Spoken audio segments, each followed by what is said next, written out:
करने वाले हैं चैप्टर 11 प्रतिशत परसेंटेज का एक्सरसाइज 11।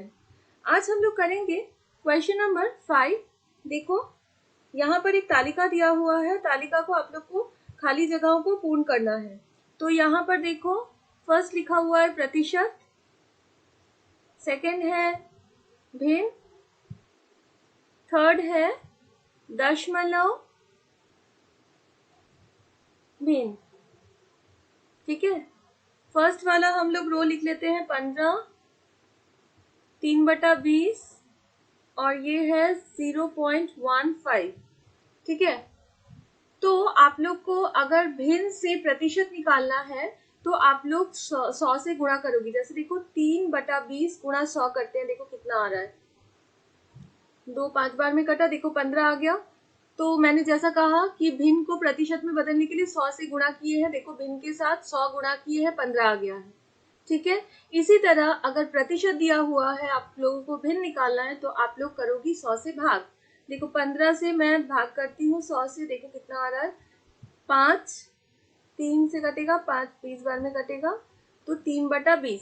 तुम लोग देखो तो 15 के साथ अगर हम लोग 100 का भाग कर दे रहे हैं तो हम लोग का भिन्न आ जाएगा, देखो 3/20। तो भिन्न से प्रतिशत बदलने के लिए गुणा 100 से और प्रतिशत से भिन्न बदलने के लिए 100 से भाग। अच्छा, नेक्स्ट है देखो दशमलव भिन्न। जो भिन्न रहेगा इसको दशमलव में हम लोग चेंज कर देंगे। तो देख लो थोड़ा सा, 3/20 को मैं दशमलव में बदलूंगी तो भाग करेंगे, तो भाग करो, नहीं हो रहा है तो 0.20 1 से कटा, 10 बचा, नहीं हो रहा है तो 0, 5 बार में 100। ठीक है, तो देखो हम लोग का आ गया 0.15। देखो यहाँ 0.15, तो इसको हम लोग भाग कर देंगे तो वो दशमलव में बदल गया। ठीक है, अच्छा अब नेक्स्ट करते हैं इसका। आप लोग आशा करती हूँ ये समझ गए हैं। तो नेक्स्ट में देखो, नेक्स्ट लाइन में कितना लिखा हुआ है, प्रतिशत की जगह पर है 22 सही 1/3। इसका आप लोगों को ये भिन्न निकालना है, एक बॉक्स है, और एक बॉक्स में आप लोग को निकालना है दशमलव संख्या, है ना। तो सबसे पहले हम लोग भिन्न निकालते हैं। मैंने बताया था देखो प्रतिशत से ये भिन्न निकालने के लिए हम लोग क्या करेंगे, यहाँ से यहाँ करने के लिए हम लोग डिवाइड करेंगे 100 से, और इससे भिन्न से प्रतिशत में बदलने के लिए हम लोग 100 से गुणा करेंगे। तो अभी हम लोग प्रतिशत से भिन्न निकाल रहे हैं तो हम लोग 100 से भाग करेंगे। तो मैं रफ खींच लेती हूँ, 22 से 1/3 मतलब कितना हो रहा है 66 + 1 67/3। इसको हम लोग 100 से भाग करेंगे तो हम लोग का आ गया 67 3 × 100। 100 से भाग किए तो हम लोगों का आ गया 67/300। तो हम लोग का भिन्न हो जाएगा 67/300। क्लियर, ये हो गया भिन्न। अब ये भिन्न से दशमलव भिन्न निकालना है तो आप लोग भाग करोगी। तो चलो भाग करते हैं।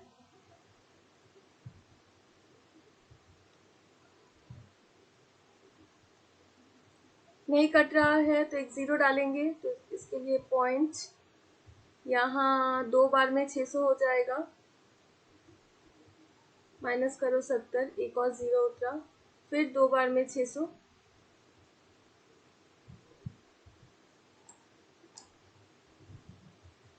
नीचे माइनस के 100। अब छोड़ दो, आगे और नहीं कर रहे हैं, यहीं तक कर रहे हैं, तो हम लोग का 0.22।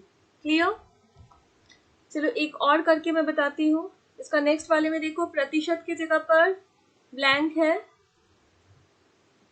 भिन्न की जगह पर है 2 सही 1/3, और उसके बाद देखो जो दशमलव भिन्न है उसके जगह पर भी ब्लैंक है। ये है प्रतिशत, ये है भिन्न, और ये है दशमलव भिन्न। ठीक है, तो मैंने क्या बताया था, भिन्न से प्रतिशत में बदलने के लिए हम लोग क्या करेंगे, देखो हम लोग भिन्न से प्रतिशत में बदलने के लिए 100 से गुणा कर रहे हैं, तो 100 से गुणा कर देते हैं।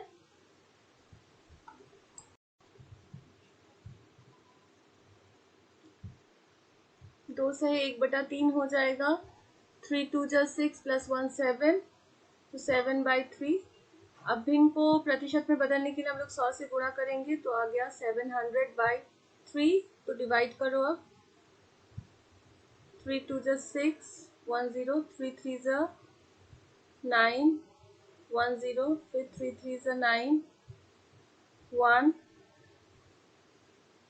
तो यहाँ पर हो जाएगा 233 1/3, मतलब 700/3 इज इक्वल्स टू हो जाएगा 233 1/3 सही 1/3। ठीक है, अब ये भिन्न को दशमलव भिन्न में बदलना है। मैं यहाँ करके दिखा रही हूँ। 7/3 था, इसको भाग करो आप लोग।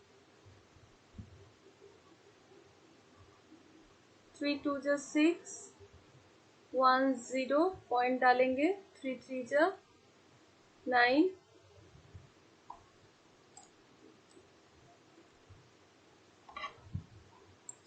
थोड़ा सा मैं साफ करके आप लोग को दिखाती हूँ।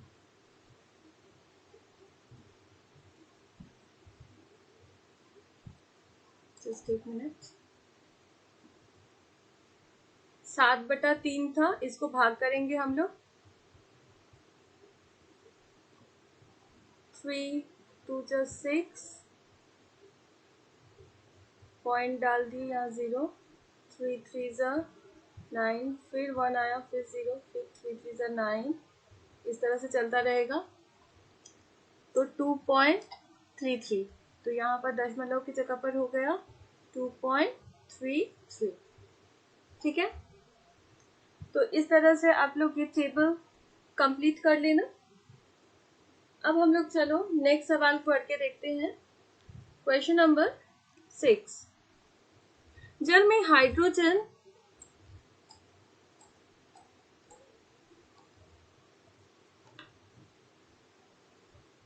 देखो, जल में हाइड्रोजन और ऑक्सीजन का अनुपात दिया हुआ है।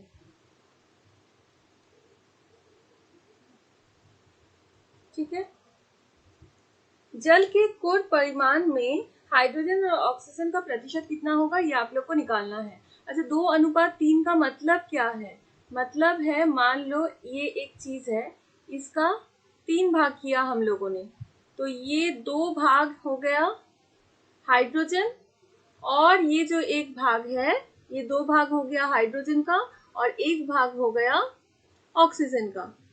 तो टोटल कितने भाग है? देखो 3 भाग है, तो हाइड्रोजन का भिन्न कितना हो जाएगा? 2/3। ये 2 भाग कवर कर रहा है 3 में, तो 2/3, और ऑक्सीजन का 1 भाग है, मतलब 1/3। तो हम लोग लिखेंगे हाइड्रोजन का भाग इक्वल टू 2/3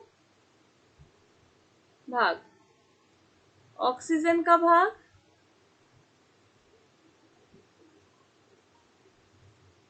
इक्वल टू 1/3 भाग, है ना।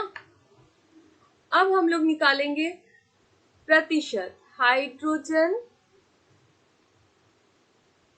का प्रतिशत,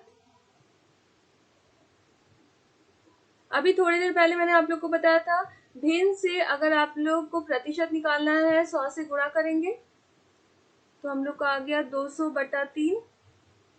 अब 200/3 को आप लोग डिवाइड करके देखो। 3 6 जा 18,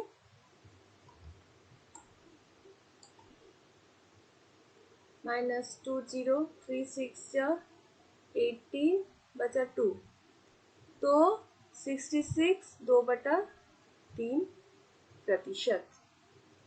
ठीक है, तो ये हो गया हाइड्रोजन का प्रतिशत। अब हम लोग निकालेंगे ऑक्सीजन का प्रतिशत, उसी तरह से ही करेंगे। ऑक्सीजन वाला भिन्न कितना है? देखो 1/3, ये रहा 1/3, इसके साथ हम लोग 100 से गुणा कर देंगे प्रतिशत मतलब, तो आ गया 100/3। तो 100/3 को हम लोग डिवाइड करते हैं, 3 3 ज़ा 9, 1 0, 3 3 ज़ा 9, तो बच गया 1, भागशेष है 1। तो इसको हम लोग इस तरह से सजा कर लिखेंगे 33 1/3 प्रतिशत। ठीक है, तो ये हो गया ऑक्सीजन का प्रतिशत। क्लियर बच्चों? अब हम लोग आगे बढ़ते हैं। नेक्स्ट सवाल, क्वेश्चन नंबर 7। हृदयपुर के एक कारखाने में पहले दैनिक 1500 बोतल बनाया था, अभी दैनिक 1695 बोतलें बनती हो, तो जो उत्पादन में वृद्धि का प्रतिशत हुआ है वो आप लोग को निकालना है। उत्पादन में वृद्धि हुई है, आप लोग को दिख ही रहा है, पता चल रहा है, तो आप लोग को वृद्धि का प्रतिशत निकालना है यहाँ पर। ठीक है, तो चलो क्वेश्चन नंबर 7 करते हैं। तो पहले बोतलों के निर्माण की संख्या इक्वल टू 1500। अब लिखना वर्तमान या अभी वर्तमान में बोतलों के निर्माण की संख्या इज इक्वल्स टू 1695। ठीक है, तो वृद्धि बोतलों के निर्माण मतलब पता है सब लोगों को, बनने में, निर्माण में वृद्धि इज इक्वल्स टू कितना हो जाएगा 1695 माइनस 1500। पहले कम बन रहा था, अभी ज्यादा बन रहा है, तो कितना ज्यादा बन रहा है, तो माइनस करके देखेंगे। तो माइनस करो, माइनस करने से आ रहा है 195 बोतलें। ठीक है, तो इतना वृद्धि हुआ है। अब वृद्धि प्रतिशत निकालना है, मतलब 100 में कितना, तो 1500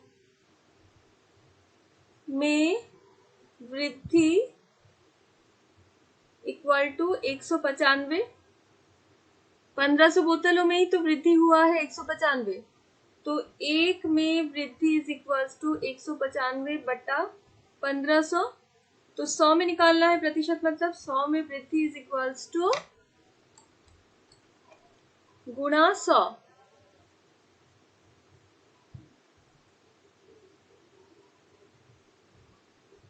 पांच से काटो,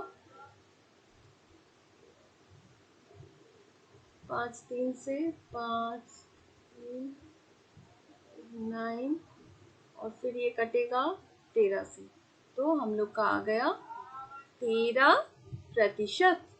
क्लियर बच्चों?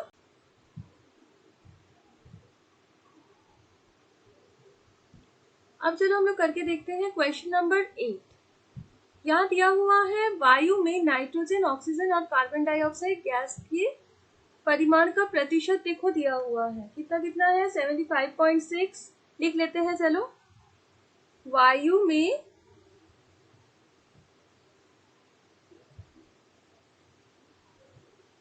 नाइट्रोजन का प्रतिशत कितना दिया हुआ है 75.6%। उसके बाद क्या है, ऑक्सीजन का प्रतिशत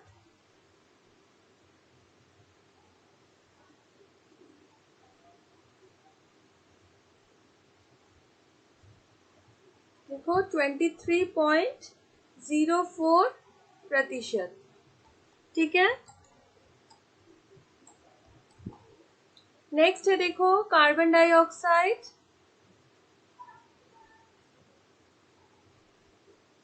कार्बन डाइऑक्साइड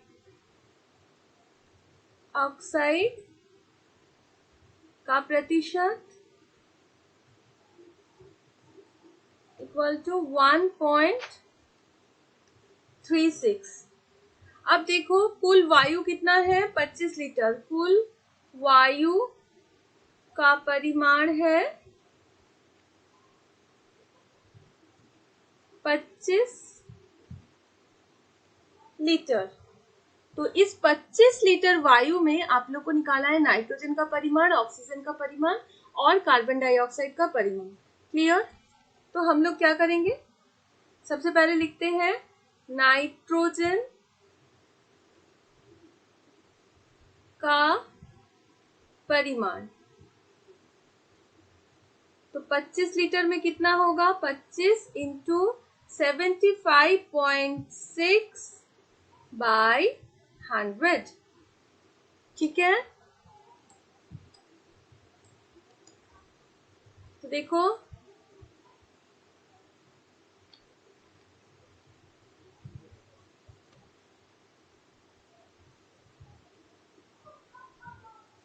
इसको हम लोग 75.6 को डिवाइड करते हैं, थोड़ा सा रफ में करेंगे। 75.6 डिवाइडेड बाई 4, 4 1 4, 3 5, 4 8 32, फिर 3 और 6, एक पॉइंट है बीच में तो पॉइंट। ठीक है, तो हम लोग का आ गया 18.9 लीटर। अच्छा, ये जो मैंने किया 75.6 बाई 100, मैं थोड़ा सा एक्सप्लेन कर देती हूँ आप लोगों को विस्तार में। ये जो पहले बताया गया था नाइट्रोजन गैस था, नाइट्रोजन जो गैस था उसका प्रतिशत था 75.6। इसका मतलब क्या है, प्रतिशत मतलब 100 में हमेशा मैंने बताया था। तो 100 लीटर में नाइट्रोजन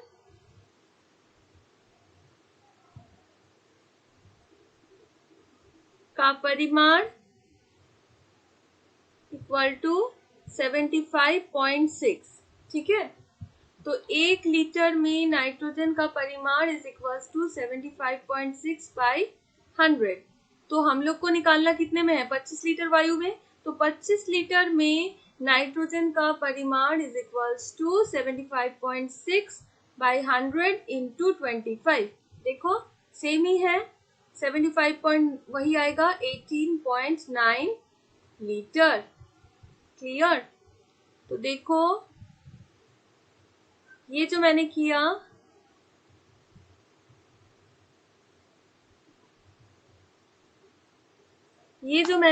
यही यहाँ पर किया है, पर थोड़ा सा डायरेक्ट। आप लोग चाहो तो इस तरह से कर सकती हो, लेकिन अगर आप लोग को समझ के करना है तो इस तरह से ये वाला हुआ है। ठीक है, अब नाइट्रोजन का परिमाण निकल गया। अभी हम लोग का बाकी है ऑक्सीजन का परिमाण निकालना है और हम लोग को कार्बन डाइऑक्साइड का। तो करते हैं जल्दी से। तो सबसे पहले निकाल लेते हैं ऑक्सीजन का परिमाण। ऑक्सीजन का परिमाण कितना हो जाएगा, 25 इंटू 23.04 डिवाइडेड बाई 100। तो 25 से काटो 4 बार में, भाग करो आप लोग, भाग करने से आ जाएगा 5.76 लीटर। ठीक है, आप लोग भाग कर लेना। कार्बन डाइऑक्साइड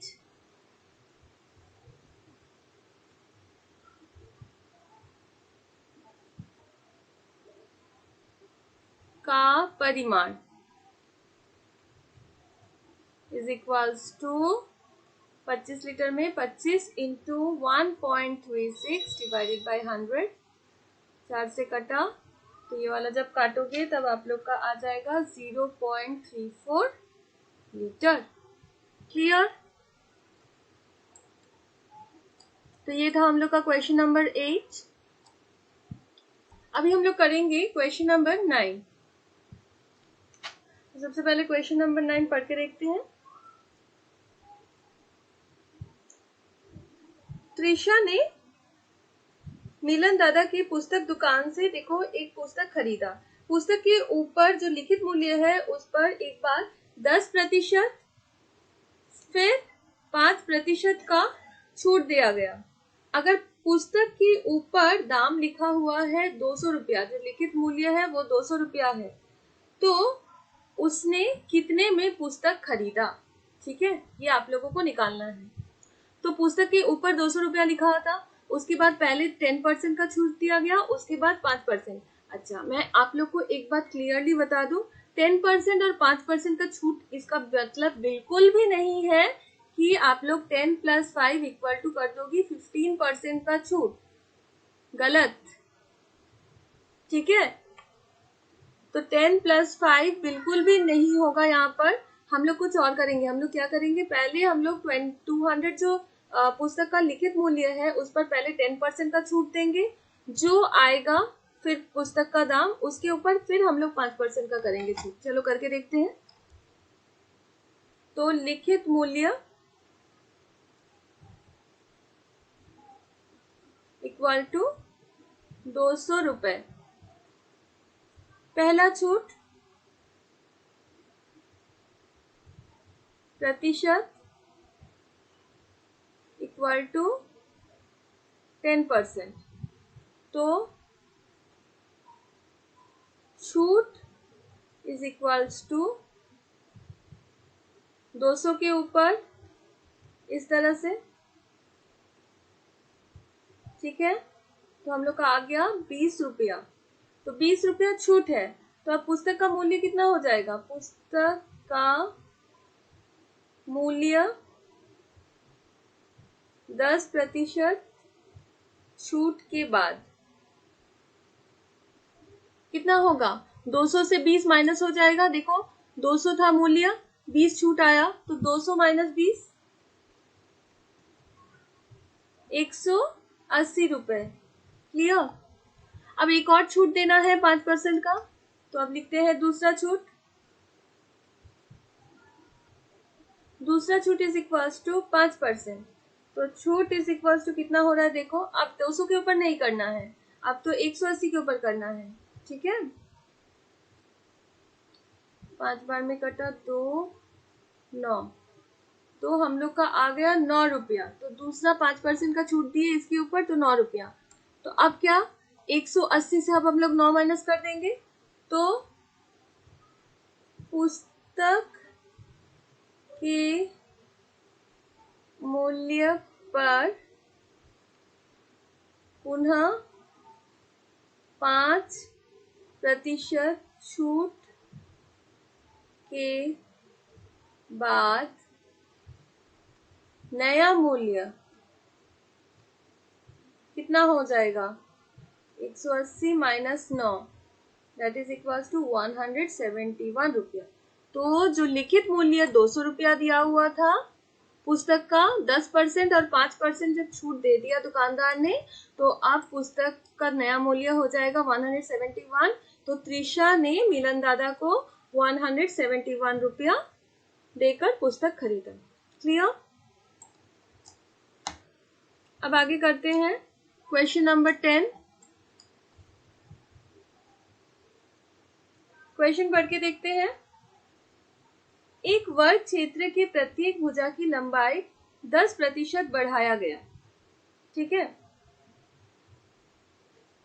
तो 10% बढ़ाया गया मतलब क्या, माना वर्ग के भुजा की लंबाई = 100 इकाई। ठीक है, तो वर्ग का क्षेत्रफल कितना हो जाएगा। हम लोग क्षेत्रफल का फॉर्मूला जानते हैं, वर्ग का भुजा का स्क्वायर वर्ग इकाई, तो ये हो गया क्षेत्रफल। हम लोग वर्ग का क्षेत्रफल का फॉर्मूला क्या जानते हैं, ये भुजा है, तो भुजा इंटू भुजा, भुजा का स्क्वायर हो जाता है क्षेत्रफल का फॉर्मूला। क्षेत्रफल = भुजा का स्क्वायर हो जाता है, तो वही मैंने किया। भुजा अगर 100 इकाई होगा तो भुजा का स्क्वायर इतना वर्ग इकाई हो जाएगा, वर्ग इकाई। ठीक है, अब देखो बोला है वर्ग की भुजा में 10% की वृद्धि, 10% वृद्धि के बाद भुजा की लंबाई कितना हो जाएगा? पहले 100 था, अभी 10% का वृद्धि मतलब 110 इकाई। तो इसी प्रकार वृद्धि के बाद क्षेत्रफल, नया क्षेत्रफल इज इक्वल्स टू हो जाएगा 110 का होल स्क्वायर, मतलब क्या हो जाएगा? 11 इंटू 11 121 और 2 जीरो आप लोग गुणा करोगी तो ये आ जाएगा इतना वर्ग इकाई। तो ये हम लोग का नया क्षेत्रफल वृद्धि होने के बाद। ठीक है, अब आप लोग थोड़ा क्वेश्चन ध्यान दो। क्वेश्चन को दो तरीके से किया जा सकता है। अभी मैं जो आज आप लोग को बताने वाली हूँ, त्रैराशिक पद्धति जो हम लोग करते थे, त्रैराशिक पद्धति से अभी हम लोग प्रतिशत वाला सवाल करने वाले हैं। यहाँ पर बोला है जो वृद्धि प्रतिशत, क्षेत्रफल में कितना प्रतिशत वृद्धि हुआ है ये आप लोगों को निकालना है। ठीक है, तो हम लोग एक तरफ लिखेंगे, हम लोग एक मिनट, एक तरफ हम लोग लिखेंगे क्षेत्रफल और एक तरफ लिखेंगे वृद्धि। ठीक है, तो यहाँ पर क्षेत्रफल कितना है? क्षेत्रफल देखो, सबसे पहले देखो क्षेत्रफल कितना था, 10,000 था। तो हम लोग क्षेत्रफल लिख देते हैं 10,000। 10,000 क्षेत्रफल जब था, हम लोग का वृद्धि कितना हुआ था? क्षेत्रफल में वृद्धि माइनस करते हैं तो आएगा देखो 2100। ठीक है, 2100 वृद्धि हो रहा है। क्लियर बच्चों? ये जगह क्षेत्रफल इतना था, हम लोग का वृद्धि, वृद्धि मतलब पहले इतना था अभी इतना बढ़ गया, तो जो माइनस करेंगे वही वृद्धि होगा। तो इतना वृद्धि हुआ है, पहले क्षेत्रफल इतना था तो इतना वृद्धि हुआ है। अब प्रतिशत निकालना मतलब क्या, हम लोग को 100 में निकालना होगा। तो यही हम लोग अब 100 में निकालते हैं। आप लोग को त्रैराशिक पद्धति मैंने सिखाया था ना। नंबर 1 स्टेप, क्षेत्रफल और वृद्धि में क्या संपर्क है? जितना ज्यादा क्षेत्रफल होगा वृद्धि भी उतना ज्यादा होगा। क्षेत्रफल और वृद्धि में सरल संपर्क है, में सरल संपर्क है। ठीक है, अच्छा सरल संपर्क है। 2 नंबर पॉइंट में क्या लिखते हैं? देखो यहाँ पर क्षेत्रफल क्या हो रहा है, घट रहा है। तो यहाँ पर लिखेंगे क्षेत्रफल घट रहा है, तो वृद्धि भी घटेगा, वृद्धि भी घटेगा। घटेगा मतलब क्या, भिन्न 1 से छोटा होगा। तो अर्थात भिन्न 1 से छोटा होगा।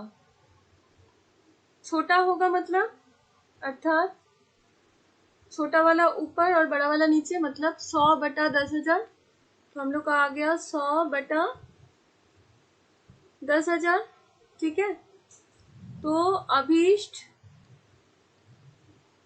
वृद्धि प्रतिशत कितना हो जाएगा? 100 बटा 10,000 गुणे 2100। ये जो 2100 था, इस 2100 से आप लोग गुणा कर दोगे। यही तो हम लोग करते थे त्रैराशिक पद्धति में। तो 2 जीरो यहाँ कटा, ये 2 जीरो इस 2 जीरो के साथ कटा, तो हम लोग का आ गया 21%। क्लियर बच्चों? तो ये था आप लोग का क्वेश्चन नंबर 9। तो मैंने कुछ सवाल करवा दिया है आज प्रतिशत का। आप लोग देखिए वीडियो और घर में अच्छे से प्रैक्टिस कीजिए।